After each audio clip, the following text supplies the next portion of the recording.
संध्याकाळचे 6 वाजलेत आणि पुन्हा स्नोफॉलने जोर पकडला आहे. रात्री 11 वाजेपर्यंत स्नोफॉल असाच असणार आहे आणि उद्या दुपारी 1 वाजेपर्यंत सुद्धा स्नोफॉल असणार आहे. मोठ्या प्रमाणात स्नोफॉल झाल्यामुळे अनेक मार्गावरच्या गाड्या बंद झाल्या आहेत, वाहतूक बंद आहे. 4x4 गाड्यांनीच वाहतूक करावी लागते. लाईट अनेक वेळा जात आहे येत आहे, त्याच्यामुळे व्यावसायिकांना आणि हॉटेलमधल्या पर्यटकांना सुद्धा त्रास होत आहे. एकूणच जनजीवन विस्कळीत झालं आहे स्नोफॉलमुळे आणि आज आणि उद्यासुद्धा असाच जर जोर कायम राहिला तर लोकांना आणखी त्रास सहन करावा लागणार आहे.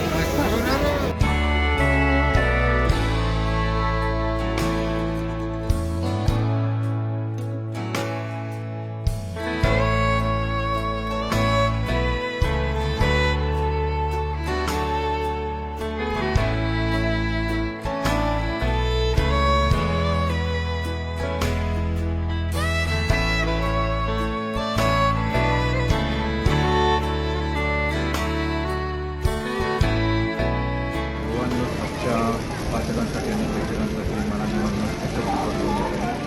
मी देवेंद्र वालावकर सध्या आहे मनालीमध्ये आज सकाळी 5 वाजल्यापासून स्नोफॉल सुरू झाला आहे. आत्ता 5 वाजले, जवळपास 12 तास स्नोफॉल चालू आहे आणि जवळपास 1.5 ते 2 फूट त्याच्यापेक्षा जास्त स्नोफॉल झाला आहे. आणि मनाली एक विंटर लँड बनते. मनाली असू दे, शिमला असू दे, जम्मू काश्मीर असू दे, उत्तराखंड असू दे, उत्तर भारतात बऱ्याच ठिकाणी स्नोफॉल झाला आहे आणि एक मोठा वेस्टर्न डिस्टर्बन्स आला होता, पश्चिमी विक्षोभ. त्याचा परिणाम आहे की हा मोठा हेवी स्नोफॉल 23ला झाला.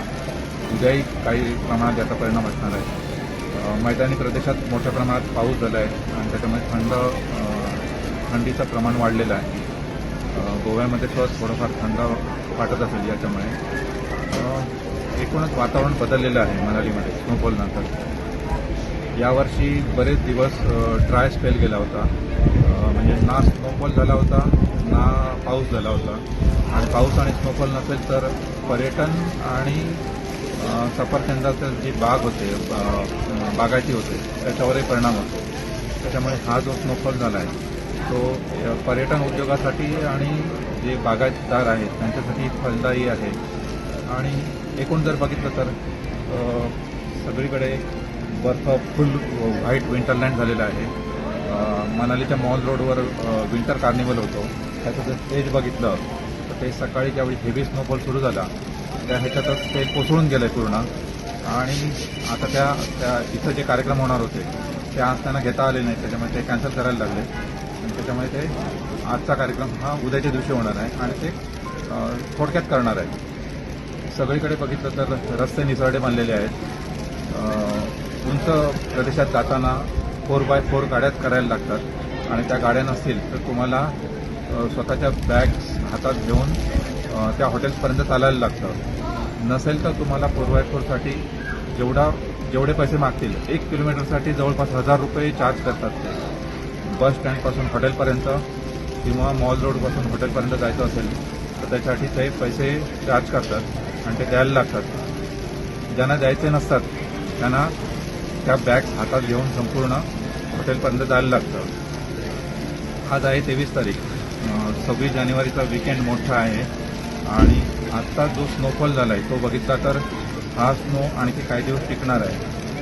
आणि जर गोव्यातील लोक किंवा देशातील लोक जर हा स्नोफॉल एन्जॉय करण्यासाठी मनालीमध्ये येणार असतील, मनालीमध्ये, उत्तराखंडमध्ये, जम्मू काश्मीरमध्ये, त्यांना एक सुवर्ण संधी आहे हा स्नोफॉल आणि हा स्नो एन्जॉय करण्याची. बऱ्याच दिवसांनी स्नो झाल्यामुळे एकदम चैतन्याचं वातावरण या प्रदेशात पसरलेलं आहे आणि त्याचा एक वेगळा फील असतो स्नोफॉल एन्जॉय करण्याचा, लाईव्ह स्नोफॉल बघण्याचा आणि स्नो बघण्याचा. गेल्या काही दिवसांपर्यंत अशी परिस्थिती होती की मनालीमध्ये आल्यानंतर स्नो बघायचा असेल तर इकडनं 140 किलोमीटर असलेल्या झोजिला पासपर्यंत जायला लागायचं आणि त्याच्यासाठी जवळपास 10,000-1,000 रुपये 4x4ला द्यायला लागत होते. तर ते आता देण्याची गरज नाही आहे. आता ज्या ठिकाणी स्नोफॉल होत नव्हता अशा ठिकाणी स्नोफॉल झाला. शिमलामध्ये, सोलनमध्ये 3 वर्षांनी स्नोफॉल झाला आहे आणि सगळीकडे एक वातावरण खुशीचं आहे. पर्यटन व्यावसायिक सुखावलेले आहेत, बागायतदार सुखावलेले आहेत. जे उत्तर भारतामध्ये स्नोफॉलसाठी आलेले पर्यटक होते ते सुद्धा सुखावलेले आहेत आणि एकूणच वातावरण चांगलं आहे. आणि जर तुम्हाला स्नोफॉल आवडत असेल आणि स्नोफॉलचे अपडेट्स हवे असतील तर गोवा न्यूज हब बघत राहा. धन्यवाद.